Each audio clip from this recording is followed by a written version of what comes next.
So, I'm making a video here today about Neil deGrasse Tyson, right?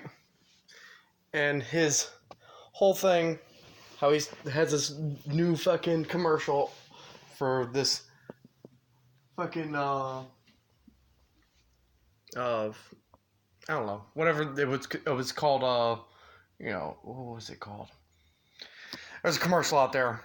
Anyways, I'm gonna go on about it. But ultimately, I have to do this because one of the things he talks about is I want to teach you how to think. Okay? Anyone who wants to teach someone how to think is against the people. Is obviously working for the government, working for keeping knowledge from rising to the top. Okay? And most of the time, I would agree with what he says, but when it goes so far as to teach people how to think, that's not good. That's not ever a good thing. And so I have to make this video today. And he talks about objective truths. There's no such thing as an objective truth. There's no such thing that is absolutely true no matter what you believe. Okay? Because we live in a world where we create reality. Okay? This is your world. This is your game. This is your illusion. We're all part of it. Shit changes all the time. Mandela effects. The game has problems. The game has glitches. Okay? And there's no such thing as an objective truth. Just because you measure it through your body and you see something doesn't mean that it's 100% that way. Anything can happen at any moment. Things can change instantaneously. Everything is up to debate. That's life. That's living. That's existence itself. There is absolutely nothing that is defined and definite, and the information could be slightly off or a lot off. You never can tell. We used to think that the world was flat, right? We used to think that the world was a flat place and we were the center of the universe, right? Now we know that's not true, right? And what I say to anyone who's a flat earther is I agree with you. The world is flat because there is multiple dimensions, and in the second dimension, where there's only length and width, if you looked at the earth, if you split the earth right down its middle, it would just be a circle. You would see a circle that would be glowing in the middle and less glowing towards the outsides. And that's all you would see. And so, yes, the earth is flat. The earth is flat. In the second dimension, the earth is flat. Okay? And so I agree with flat earthers, and that's the best thing to do with a flat earther is go ahead and say exactly what I just said right there. Number one, defense offense, where you don't have, you can agree to disagree by agreeing with the fact that they're right. The earth is flat. Yeah, you're right. The earth is flat. In the second dimension, it's flat. In the third dimension, it's round. It's a big circle. A big fucking circle, sphere, right? Because that's the dimension that we live in. So it all depends on how you look at something. And I really don't like Neil deGrasse Tyson. And Neil deGrasse Tyson, when you're watching this right now, just know that I usually like what you say, but I don't like the way in which you're moving right now, because you're selling out to the government or selling out to entities that are controlling the mass population through misinformation, okay? And direction at which you want people to go. And I don't like that, because ultimately you need to know one thing that's important, that you must understand: everything in the whole world which this is something that science has wrong. Everything in this entire world is made up of strings, right? This is string theory, and you know what proves string theory? The EM drive proves string theory, and they're trying to disprove the EM drive now and saying that it had um, gravitational interference with the world when they're testing it, so it was inaccurate. Okay, well, the EM drive proves that light has mass and waves are mass because the wave is a particle. Okay, the cause is the effect. Everything is its opposite at the same time. Magnetism is opposing vortexes going on each other, right on top of each other, opposing vortexes. That's magnetism. And we have a current system where we just don't listen to what people say. And let me tell you right now about dark matter. And notice how they say that they're saying that we're in a universe that is accelerating in expansion, right? It's accelerating in expansion. So it's a big, not a big bang. It's a big bang, and then it's picking up speed as it's going out. It's getting faster and faster, right? Well, you're being fooled. You're being fooled by an illusion. An illusion, you say? Yes, an illusion. An illusion of dark matter. This is dark matter at work.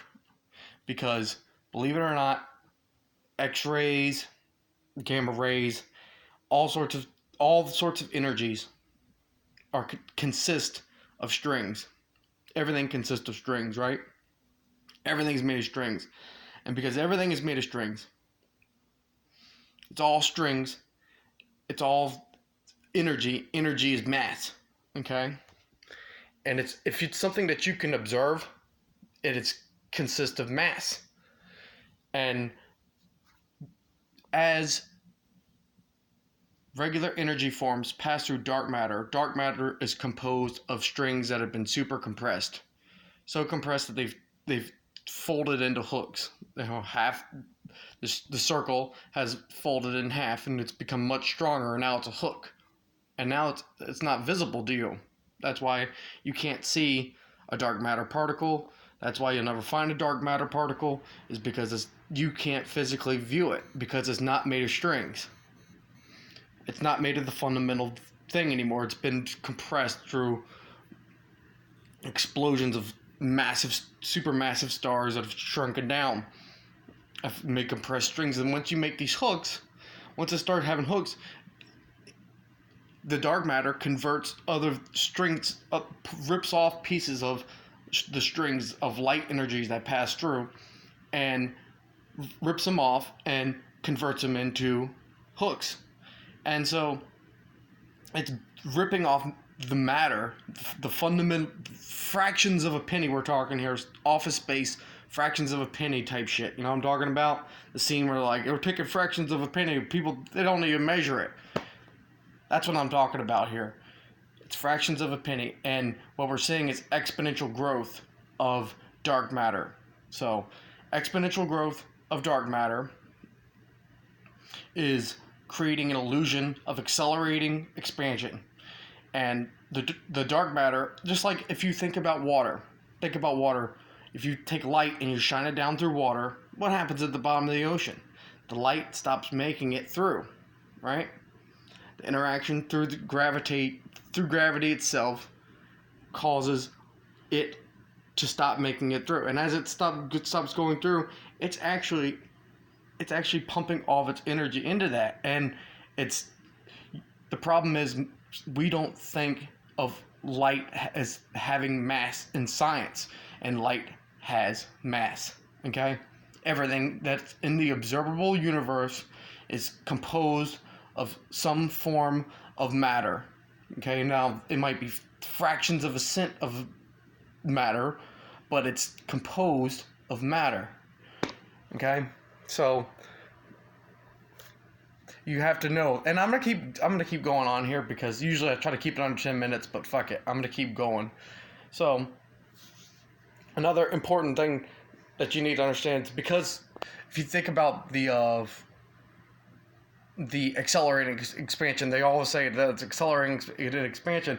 Well, just all you have to do is think about the energy forms passing through dark matter. As they do, it rips off pieces and bits of strings to expand itself. As it expands itself and gets denser, it expands in density. It rips off more strings as they pass through, and the more strings that rip off, the more it expands, and the more it expands, the more strings it can rip off. So it creates an illusion of accelerating expansion. Real simple. This means all of our satellites in space that are looking out into deep space are all, unfortunately, slightly inaccurate, okay? And the numbers are hard to crunch because you can't really tell. You can't really measure it unless you physically send an actual fucking probe out into space, like Voyager or any of the other missions. One that my grandfather worked on is New Horizons, which is going out further. It's a nuclear satellite. And yeah, so there you go. Those are going to be the only ways to actually measure and have an accurate representation of how far things are away. Now, what this means is that star systems, this isn't meant to send dishope through the people. This means that star systems might be closer away. So if you see something that's 100 million light years away, it might only be 50 million light years away. Okay? Because the dark matter is creating an illusion of accelerating expansion when it's not.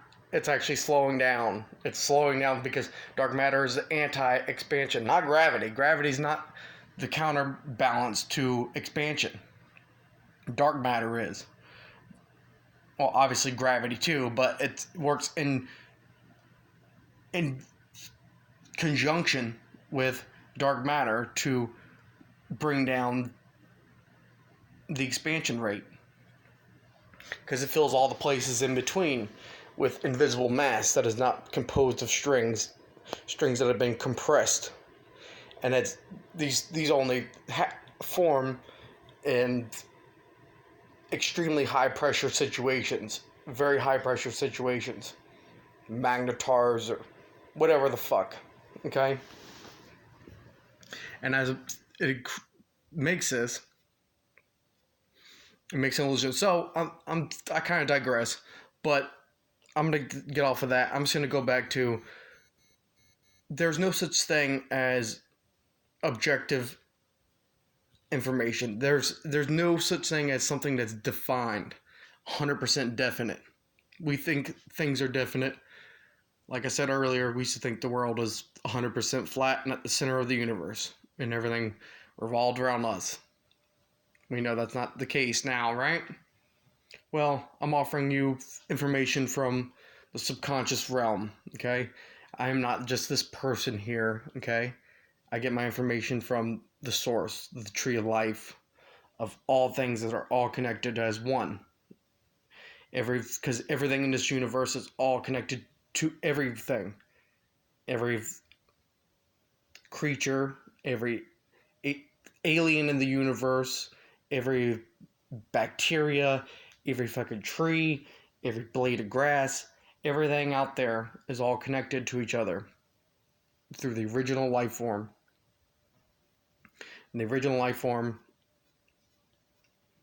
connects us all as one.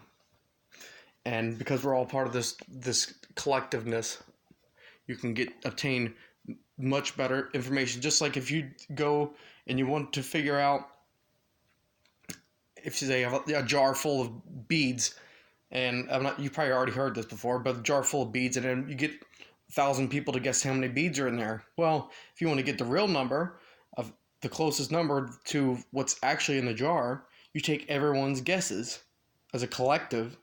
You take the collective's guesses and you add them all up and divide them by how many there are, and you find the median number, the middle number. And the middle number will be the closest depiction of what's actually in there.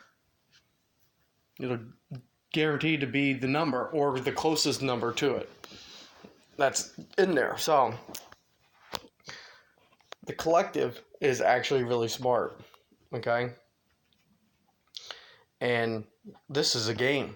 You're here to influence the future and vote for Andrew Yang and make humanity better, because in the world of the future, we act in selflessism.